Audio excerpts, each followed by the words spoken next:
The CBS Radio Mystery Theater presents...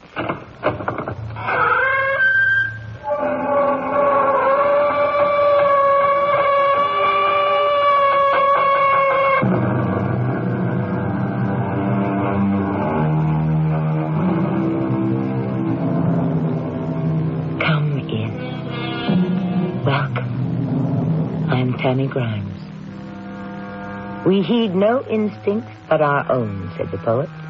Perhaps this is so when we have become older and wiser, but early on during the lessons of life, how is one to distinguish between his own thoughts and the thoughts of others? Who truly has a mind of his own? Our brains are so overcrowded, so clogged with the imprints of a busy, active world. How is one to tell when he is really thinking for himself? In truth, when do any of us close our minds to the influence of others? Why do you hate her so much, Mr. Palmer? I don't hate her. Then why do you want her punished for a crime she didn't commit? But she did. I know for a fact you're lying. I'd like to see you prove it.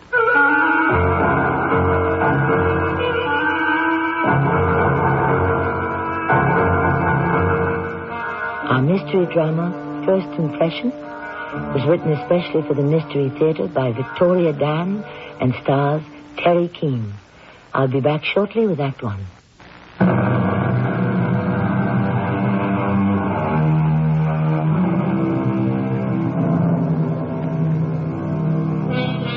It's a busy Saturday evening at this small Midwestern airport. Some passengers scurry to catch their flights while others wait impatiently in the long line at the ticket counter. Two women are sitting in a lounge, both well-dressed and attractive. The younger one is about 30, the other, well, they could be mother and daughter.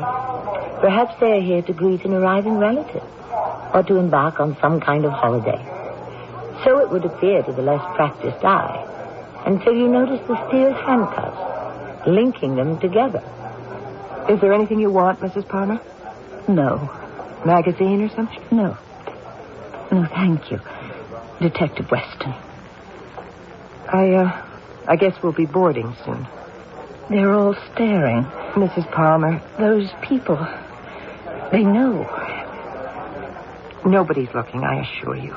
This is so humiliating. I want to die. Now, Mrs. Palmer. Please, Detective Weston, if you would only take off these handcuffs. We've been over this before. You can trust me. I won't try to escape. I'm sure you wouldn't. Well, then why can't you? You're aware of our extradition procedures. How can you talk about procedures? I'm not a common criminal. What are you? A human being. I'm afraid you've omitted a small detail. You're a human being who happened to commit murder. It wasn't murder. Did you or didn't you shoot your husband? Yes. Well, then? It wasn't murder. What would you call it? An accident. If you're ready, we can pre-board the plane now. Why won't anybody believe it was an accident? If we board now, we can be settled in our seats before the other passengers. I've told them 1,000,000 times. There's no reason why I'd want to kill John. Mrs. Palmer, we're going to be chained together for at least 3 more hours. Do you think you could save your protestations of innocence for the jury? Don't you care? I have nothing to do with your case, Mrs. Palmer. I happen to be involved only in your extradition. You think I killed him deliberately. Well, I didn't. Then why did you jump bail? I panicked. I wasn't responsible for my actions. We are always accountable for our actions. That's why I'm returning you to face trial. Can we board the plane now, Mrs. Palmer?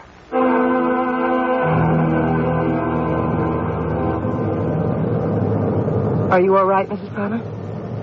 Considering the circumstances, I suppose so. You don't look very well, Detective Weston. Oh, I don't like flying. I love it. That is, I used to. John, my husband and I, we traveled everywhere by plane. Oh, that's nice. Before John retired from the company, there wasn't a week that we weren't jetting someplace for one reason or another. Oh, that's very interesting. You see, I was indispensable to him. Well, obviously he wasn't indispensable to you. What's worse, I wonder? Having no respect for yourself, or others losing their respect for you. I shouldn't have made that crack. I'm sorry. What's there to be sorry about? I'm the one that's going to have to be sorry every day for the rest of my life. Over and over, I'll have to relive the moment when I turned the light on and discovered, in a horrible instant, that the body on the carpet, staining it with blood, was not a burglar at all. Stewardess, could I possibly have a couple of aspirins? Oh, what were you saying? Nothing at all. You know what's very good for headaches, Detective? Relaxing. Imagine you're in a wooded glen, lying back on a quilt of soft, mossy grass. Alongside runs a fresh, clear, babbling brook. The tiny ripples fan out over the smooth, small stones on the water's bottom. Well? Yes. That is better. You have a way with words, Mrs. Palmer. Is that bad? I'm not sure. John used to say I had a gift, a talent for understanding people and their problems. I have no problems. I meant your fear of flying. I'm not afraid of flying. No. I simply dislike it. Of course. Even if I were afraid, as I said, I'm not. It goes with the job. You love your job, don't you? Sometimes.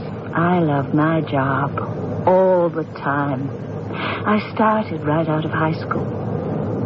Mr. Palmer was still married to his first wife. Back then, I was gawky and unattractive. It took him 10 years to notice me as something other than his secretary. I didn't mind. I was his friend. He confided in me. Really? The president of $1 million corporation can't confide in just anybody. The special problems, the intricate negotiations, the never-ending politics. When did she die? Who? His wife. 11 years ago. 20 years. You waited 20 years for him. I didn't exactly wait. But you had to share him.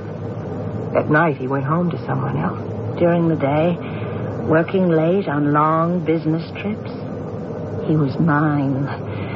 We were colleagues. That part of him I never had to share with anyone. Besides, there was still the company. The company? His company almost became our company. I helped it grow, watched it expand. If John couldn't be with me, I always had my work. I have an aptitude for business, you know. And that was enough for you? Yes. Well, I guess if you wait long enough, it pays off. I don't understand. He finally married you. Oh, that. Well, we all can't wait forever.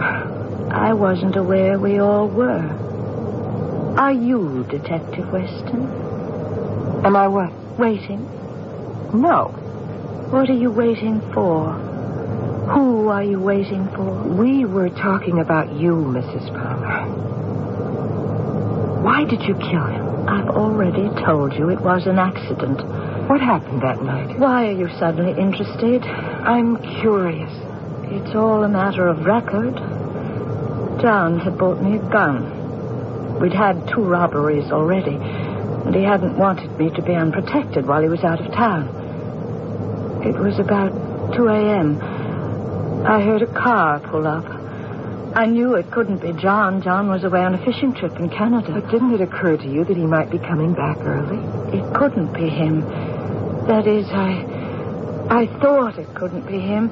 You see, if John were coming back sooner, he would surely call me, let me know.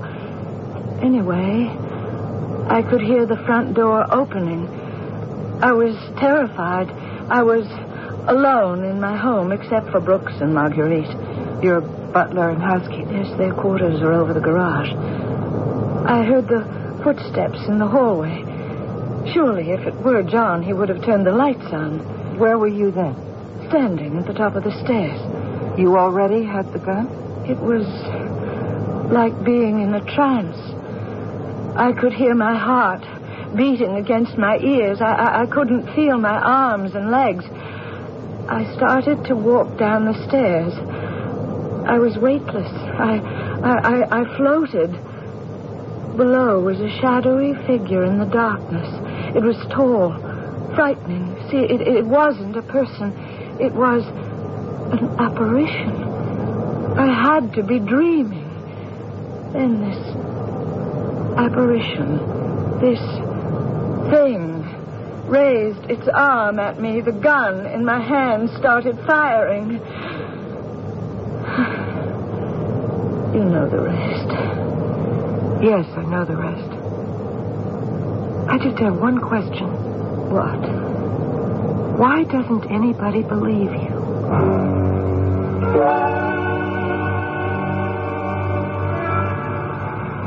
In there is where we part company, Mrs. Palmer. The municipal jail. Yes. I've been here before.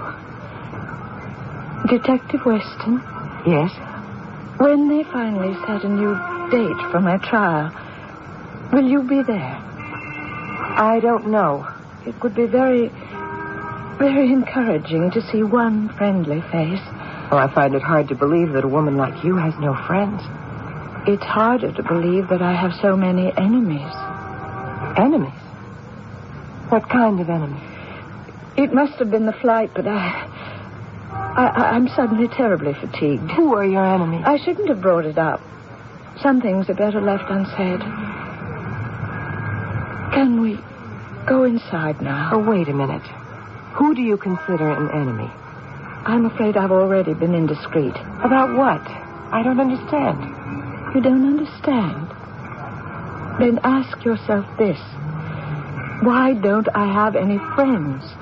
And why, with all my money, all my position and influence, can't I find one single person willing to believe my version of what happened? Is it really that far-fetched? Well, you think about it for a while. I already know the truth. It was an accident, even if I'm the only one who knows.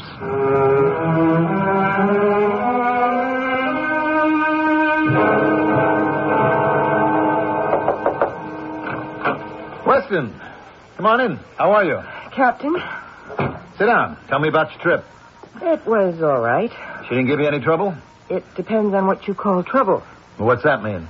About this Palmer murder case, there's something very funny about it. Oh? I read up on it last night. Oh, on your day off, huh? Something about the way it's been handled just doesn't seem right. Well, are you interested in the Palmer murder? Yes. Is it your case? No, but I couldn't help noticing. Well, you've been on homicide for how long now? 6 months. Ah, 6 months makes you an expert, right? I'm beginning to wonder about the motivation for the murder. Ah, here we go with motivations and all this stuff about the psyche and the subconscious. Since when has one human being needed a reason to kill another human being? So, still, Captain, I think... Besides, this isn't like you. Usually you just do your own job. You don't get sidetracked. I mean, you won't as much as look at a case you're not involved in. Well, you changed that when you sent me down to Williamsboro to escort Zelda Palmer back here. Now, I had no desire at all to get involved. But now... You are involved, huh? Captain, I want you to put me on the case. Well, what can you do with this case that hasn't already been done? I believe I can prove that Zelda Palmer is innocent.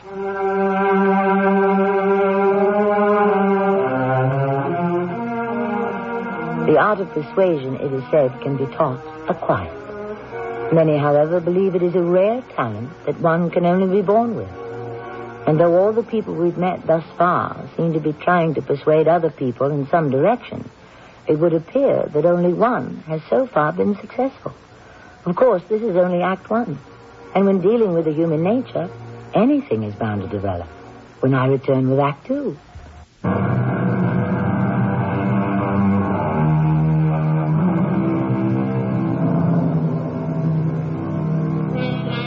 In a single moment, how the complexion of life can change.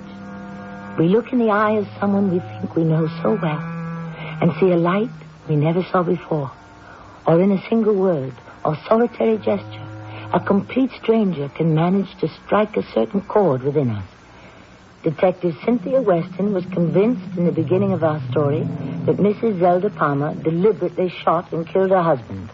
Now, after accompanying her home to face murder charges, the young policewoman is no longer so sure. She is disturbed by something. But what? I'll tell you what it is, Captain. It's the atmosphere. The atmosphere? It's just not right for murder. Well, what would you say, in your practiced opinion, is the proper ambiance for murder? Greed, distrust, hatred. Now, there's none of that. Not according to Palmer's son. Yeah, I read that. He says the old man was planning on divorcing her. It's totally unsubstantiated. Not as far as the DA is concerned. But the real damaging evidence, if you want to call it that, against Zelda Palmer is a statement made by Brooks, the butler. Now, he claims that John Palmer and his wife were having an argument before she shot him. He even cried out. And that is the entire case against her. That's enough to do it. What if the son and the butler are lying? Why would they lie? I don't know. But that's what I'd like to find out.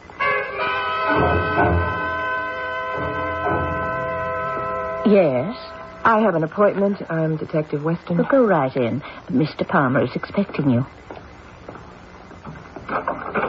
I'm not interested in your excuses, Murphy. Find out what price they want and give it to them. Get back to me in an hour. So, you're the detective who called earlier. Mr. Bradley Palmer? Oh, I hate that name. Bradley. Sounds like a little kid who won't eat its spinach. Well, then what do people call you? Mr. Palmer.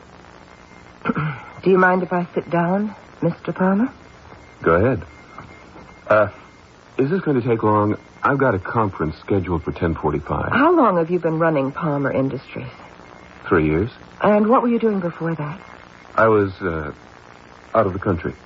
Where? Here and there. Is there a reason you can't be more specific?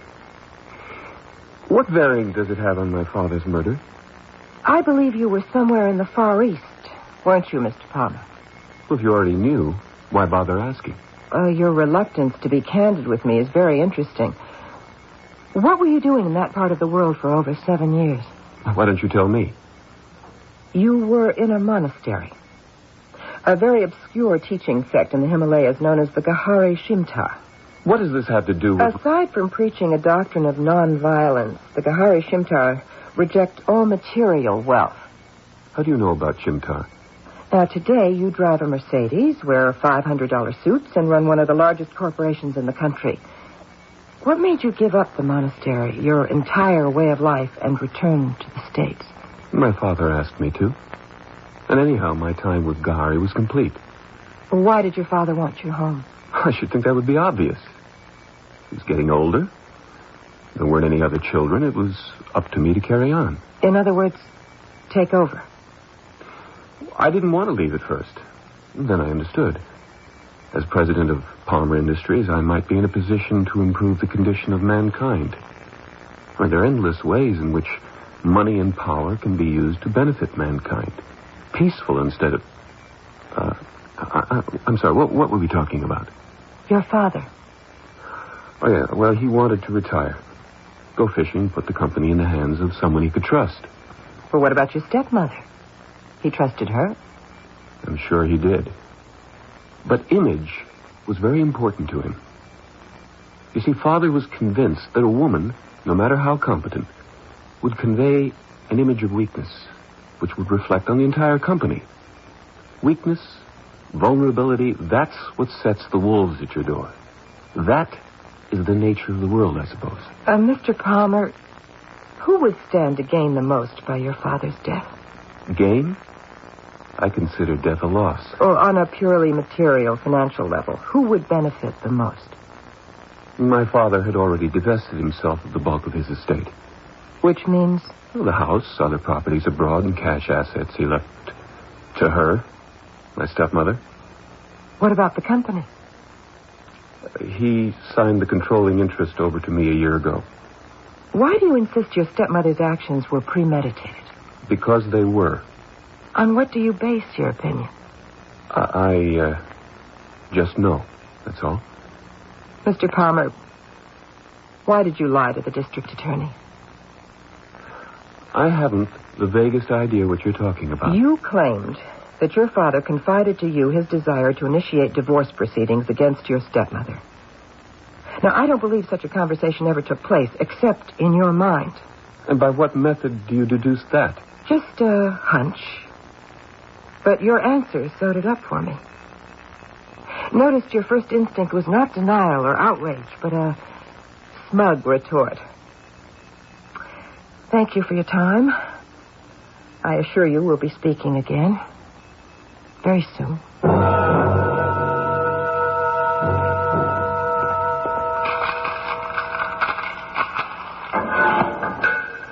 Detective Weston. Good afternoon, Mrs. Palmer. They told me you were taking over my case. I couldn't believe it. Well, I had no choice. They assigned it to me. I thought you had asked. As I explained to you the other day, it was not my wish to become personally involved in your problems. Detective Weston, why are you so afraid to admit that you already are involved? I came here to clear up a few questions. To have empathy for another human being is nothing to be ashamed of. You knew justice was not being served, and that's why you asked to handle the investigation. Mrs. Palmer, if we could get started. And I want you to know, I appreciate your kindness to me, even if nothing The first question I'd like to ask is, who do you consider to be an enemy? I don't understand. What about your stepson? Bradley never liked me. I wouldn't go so far as to call him an enemy, for heaven's sake. Why is he out to get you? I wouldn't exactly say he is out to get me. You're aware of his allegations that his father intended to seek a divorce from you? Yes. Was there any truth to it? Of course not. And yet you still say this man isn't out to destroy you? His testimony establishes a clear motive for you. As it must. Don't you understand? How can I when you're not making any sense? Making sense of something. That's the point. What happened to John? What I did was a senseless mistake. No rhyme, no reason. Just a tragic accident. I'll have to live with the truth of that for the rest of my life. But what about Bradley? He can't face the fact that it all happened as a quirk of fate. Gives him a strange kind of peace of mind to believe his father died for a reason.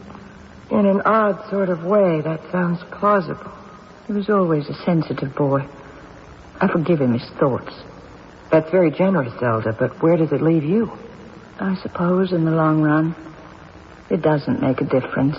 There's a world of difference between first-degree murder and negligent homicide. We could even get you off with self-defense. I don't see how. Brooks, the butler. He is the star witness for the prosecution. The case really hinges on his testimony. The man despises me. That's why he lied. He said we were having an argument. John and I never argued. He said he heard John cry out before I shot him. I wish to heaven he had. I would have known who it was and never would have pulled it. This is my punishment. I'll never stop paying for it, never. All right, please, Mrs. Palmer, calm down. I liked it when you called me Zelda. It made me feel as if I had a friend. Well, you do have a friend. You understand what it feels like when a situation seems terribly hopeless? Yes, I understand. More than you know.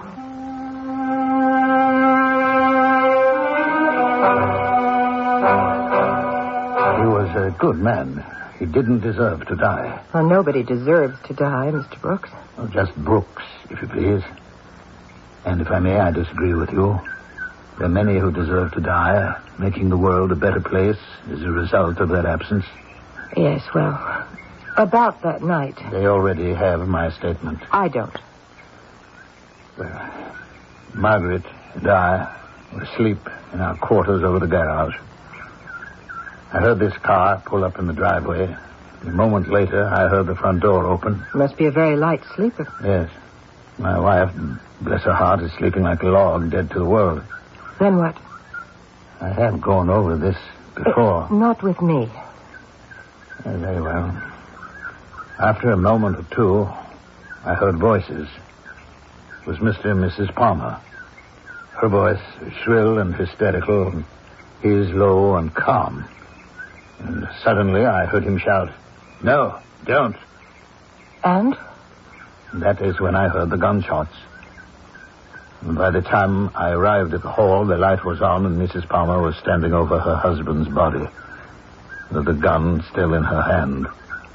She was just standing there. Yes? Cool as a cucumber. Calm as can be. And she said, "Brooks, I believe we shall have to summon the authorities." One moment she's hysterical, and the next she's, as you put it, cool as a cucumber? Well, you know how women are.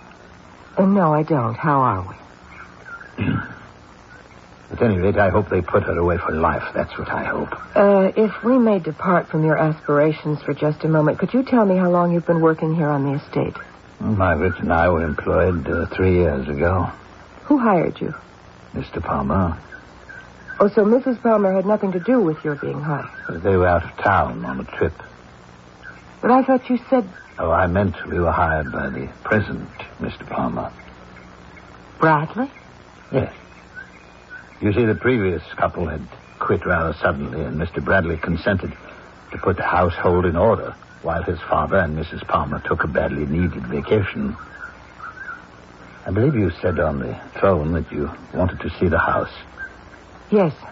I cannot imagine what you expect to find. Maybe I don't expect to find anything. Very well, this way, if you please, Detective Weston. So here's the spot where they had the argument, and this is where he fell? Yes. It was quite dreadful. Yes, I'm sure it was. Well, thank you so much for the guided tour, Brooks. That's all you wish to see? For the moment, at least. Oh, wait, there's just one other thing. Yes? When you heard the car pull up in the driveway at such a late hour, weren't you concerned as to who it might be? No, not at all. 2:00 in the morning and your boss is away on a fishing trip. Didn't the thought occur to you that it might be a burglar? Well, it was a clear, moonlit night. I could see the car quite clearly from my window. It was Mr. John's white Mercedes. You're sure? Of course I'm sure. Thank you. Brooks, did you ever hear the saying, "Thy strength is honor, thy honor is strength"? No. Does it mean something? I was hoping maybe you could tell me. I haven't the vaguest idea. Now, first the son, then the butler. I have never seen two more atrocious liars in my life, Captain. But you don't know if they're lying. I know. Consider this. Are you really being objective? This guy, Brooks, could hear Mr. Palmer talking, and I quote, calm and low, from across the courtyard inside a house? You'd have to have antenna. Why do you find it easier to believe Mrs. Palmer? I thought a person was supposed to be innocent until proven guilty. As far as I'm concerned, there isn't enough proof. Well, according to the DA, there is. A woman like Zelda Palmer would never kill her husband. For whatever his reasons, Bradley Palmer is determined to destroy her credibility. And the butler, Brooks, what is his angle? How does he benefit by perjuring himself? Oh, and something else about Mr. Brooks. I have the feeling that I've seen him before.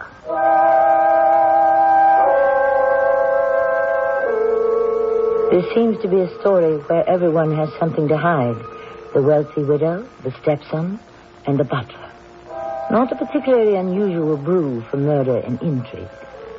The possible combinations are infinite, but there can only be one correct solution. Each of these people holds a missing piece of the giant puzzle. When, at last, the pieces are put together, we'll be able to see the complete picture.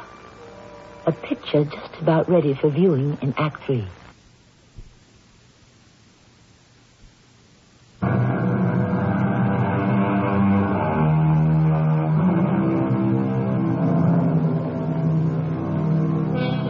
We rarely plan the great events in our lives. So very often we are victims of the cold, random winds of fate. It's possible to say that we are all wandering through this mammoth mystery called life without a roadmap, bumping into obstacles in the dark. Of course, some of us are better drivers than others. As long as we're on the subject, what exactly is driving our young detective? And more important, where exactly is she going? Now, that man Brooks, why do you think I've seen him before, Captain? Am I really supposed to answer that? I wonder if his real name actually is Brooks. Why do you keep insisting he's lying? Because he is. You can't prove it. So what have you really got? You got nothing. I've got everything. I just haven't managed to put it all together yet. Look, can't you see what this Zelda Palmer is doing? She's conning you. She's not conning me. 20 years. What? She waited 20 years for him to marry her. And that makes her innocent? A woman doesn't wait that long for a man and then shoot him. Wouldn't be the first time. A woman who waits that patiently for a man doesn't waste it all in a moment of anger. Oh, you want to bet? From what I can make of it, the Palmers were deeply in love. They had a very happy marriage. I don't care what the son claims. He was never there. And neither were you. I didn't have to be, Captain. Oh, really? I just know. I just figured out what's been puzzling me. What didn't sound right. No one has ever disputed the fact that the shooting took place in the dark. Well, she had enough light to take aim and get him right in the head. I'm not arguing that point. The fact remains that the incident occurred in almost total darkness. So? The entire case rests on the butler's statement that the Palmers were having an argument, a violent argument. Well, there we are. Where are we? Who has a violent argument in the dark? Who has an emotional, face-to-face confrontation in the dark? That's it? Yes. How many quarrels take place with the lights out? Obviously, you're not married. Quarrels of sufficient magnitude to result in murder? The lights are almost always turned on. The confrontation is eye to eye. That is your opinion. But it's so obvious. Maybe to you. So now the question remains the same. What do Mr. Palmer and Mr. Brooks have to gain by lying? Detective Weston, unfortunately, you've caught me at a rather busy time. This will only take a few minutes, Mr. Palmer. I must say you're very persistent. Brooks, the butler on your father's estate, he's very indebted to you. Why say that? Well, you hired him and his wife. Well, it doesn't exactly make one indebted, does it? It's very difficult to find a job of that caliber with a police record. See, I knew Brooks' face was familiar, so I spent some time going through old mug books. Mr. Brooks' real name is Wilbur Hopkins. His wife's real name is Edith. Both of them served over 20 years for armed robbery. They paid for their crimes. You're quite a believer in justice, aren't you? I believe that the punishment should fit the crime.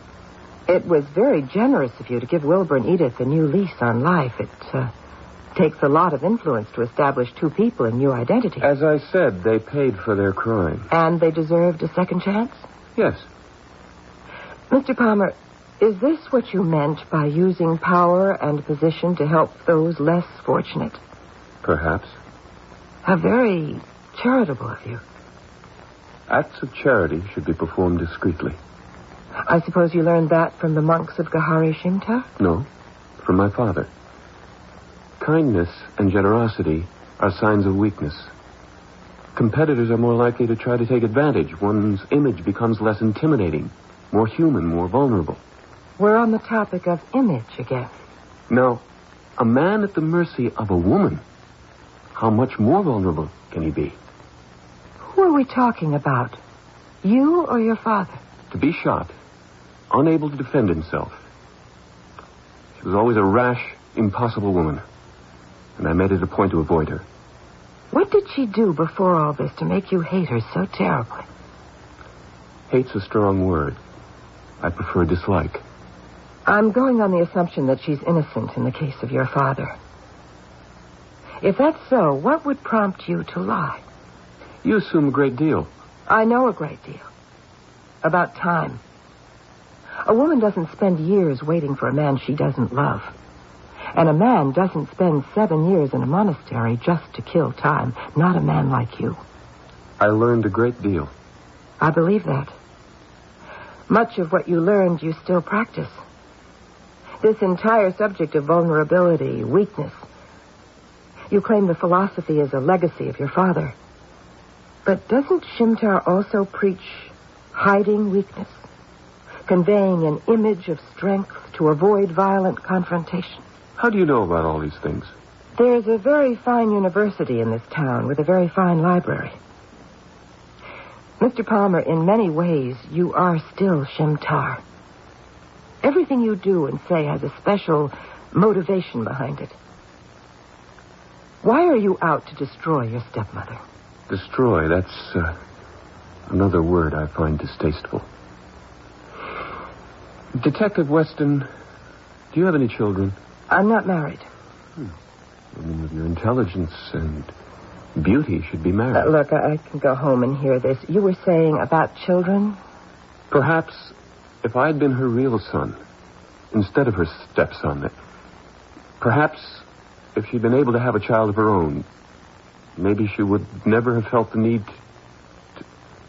The need to what? That I can't tell you. Can't or won't? Both.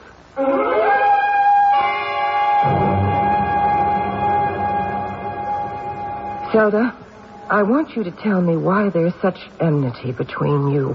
Why does he want to punish you? Because I committed a sin. And what was the sin? I committed murder. But it was an accident. You admit it was an accident. The sin remains the same. John's dead. But you said it was a mistake. For that very reason, the sin is all the worse. Nobody is making any sense around here.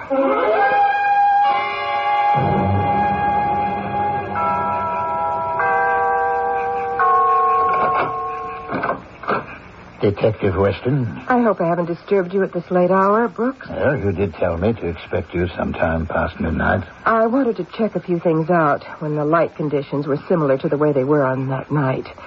The moon is about the same. As you requested, I have switched off the lamps. Maybe you could just turn them on to guide me up to Mrs. Palmer's room. Brooks? Whatever you wish. I want to see just what she saw that night. Very well, this way, please.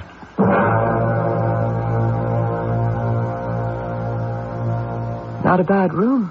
Yes, she chose a suite in the front of the house, although she could have had one of the quieter ones in the back. The view of the garden would have certainly surpassed the view of the driveway. Yes, that's rather interesting. She could see any car that drove up. Yes. Of course, that's funny. Look at my car down there. Did you ever notice how in the moonlight... What kind of car does Bradley Palmer drive? Mercedes. What color? Why are you asking? No, what color? Light blue. That's very interesting. Light blue. You ever notice the tricks Night plays? Now, down there, my car, it's white. It looks blue. Is that what she thought? I'm afraid that I don't follow it. A man goes away on a trip. He's concerned about the safety of his wife, and he asks his son to keep an eye on her and on the house. Only the son will do anything to avoid seeing the stepmother, so he does check up on the house. But only at night. What does this have It was to do? there all the time. Why couldn't I have seen it? Of course. She hears the car pull up. She runs to the window and sees the car. She knows whose car it is. At least she thinks she does. She goes downstairs with the gun. She can see the figure in the dark, only vaguely. She shoots. No voices. No arguments. No warning sounds. Isn't that right, Mr. Brooks? Or should I call you Mr. Wilbur Hopkins? Wilbur who? I know about you and your wife. I have absolutely no idea what you are talking Come on, about. Mr. Hopkins. He set you up in a new life, and you owed him. Oh, all right, yes, I owed him a great deal. And so you lied about the argument. Yes. But what was the difference? She was still... Still guilty? Of course. She didn't mean to shoot her husband. She meant to shoot somebody else. Bradley Palmer. Her husband's son. How did you find out? I knew you couldn't have killed your husband. You had no motive. I never stopped to consider that you certainly had a motive for killing somebody else. Your stepson. John wanted him to run the company. I could have done a much better job. I loved the company much more than Bradley did. He didn't help build it, watch it grow. So when you looked out of your bedroom window that night, you thought it was Bradley's car, didn't you? John wanted his son to carry on. Why not me, his wife? The thought never occurred to you that your husband might come home early, so in the darkness, you made a mistake. You killed the wrong man. It was an unforgivable mistake. If it had been Bradley who died, the police would have believed me. They would have believed that I thought I was shooting a burglar. But who would believe a woman shooting her own husband? I would have believed you, Mrs. Palmer. For a while, I did. What are you going to do, Detective Weston? I'm not going to do anything. I don't understand. I'm going to leave things just the way they are. You did murder your husband. Bradley Palmer was quite right when he said it. The punishment should fit the crime. At least you can help me convince people. Let them know I love John. I would never want to kill John. That's all I want people to know. They're never going to know, Mrs. Palmer. And in truth, that's going to be your punishment.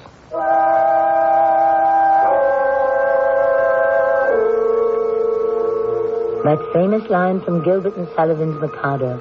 My object all sublime I shall achieve in time to make the punishment fit the crime. This thought, of course, isn't original with musical theater. It is a philosophy that's existed for thousands of years in the cultures of both East and West. Although very often, evildoers seldom receive their just deserts. We'll be back with more food for thought shortly.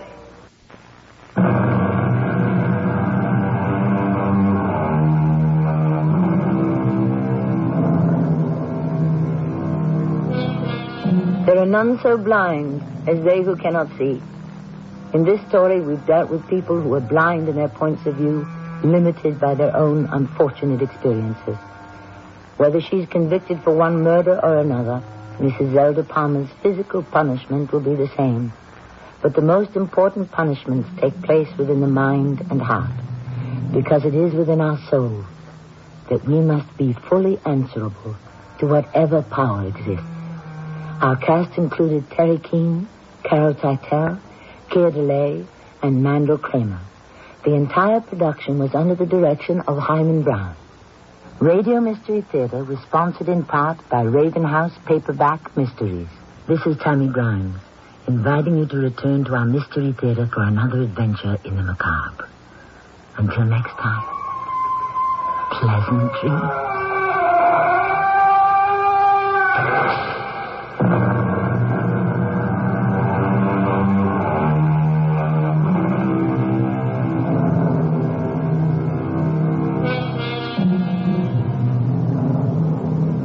Of Your Life is on 1230 WCOL in Columbus, 34 degrees downtown. It's 11 o'clock. CBS News. The Democratic leader of the Senate has introduced to prevent President Reagan from sending U.S. troops into El Salvador on his own authority. I'm Judy Muller, reporting on the CBS Radio Network. Senate Democratic leader Robert Byrd introduced a measure to amend the War Powers Act of 1973, which allows the president to commit troops overseas, but requires him to seek congressional approval within 48 hours. Byrd's resolution would require the president to get congressional approval before sending troops, except to protect Americans overseas. When Byrd first announced his intention to introduce the measure, White House spokesman Larry Speakes said the legislation is unnecessary because, in his words, there is no plan to send combat troops to El Salvador or anywhere else. Leftist guerrillas in El Salvador launched their strongest attacks in more than a year today, according to government officials. The fighting was centered in two major metropolitan areas, San Vicente and San Miguel. The military regime of El Salvador came under attack by Amnesty International today. Larry Cox, a spokesman for the human rights organization, charged the government in San Salvador with directing mass killings of civilians.